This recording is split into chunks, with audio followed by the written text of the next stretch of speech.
దీని దగ్గర అతను ఎవరితో ఉన్న డెవలప్మెంట్కి ఇచ్చుకుని చేస్తే అంటే ₹1,00,00,000 ఫ్లాట్, ₹1,00,00,000 ఫ్లాట్ ఆల్రెడీ. నేను ఎట్టొచ్చి అక్కడ ఉంటాను? ఒక 25,000 జీతం సంపాదించేవాడు అక్కడికి వచ్చి ఎట్టుంటాడు? 50,000 కూడా అక్కడ బతకలేడు కదా.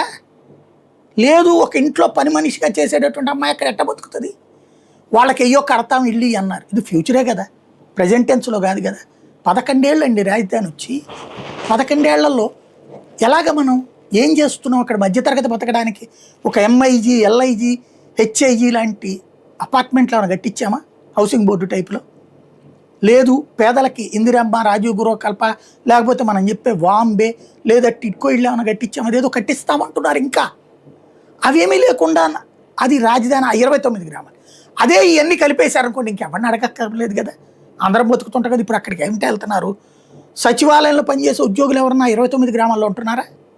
అందరూ బెదవాళ్ళు, గుంటూరులో ఉంటారు, లేకపోతే మంగళగిరిలో ఉంటారు. ఇంకా అప్పుడు క్యాపిటల్ ఎట్లా డెవలప్ అవుతుంది? అది అలా డెవలప్. టెక్నికాలిటీస్కి దీనికి ఏమైనా సంబంధం ఉందా సార్? పెద్ద టెక్నికాలిటీ అదే కదా.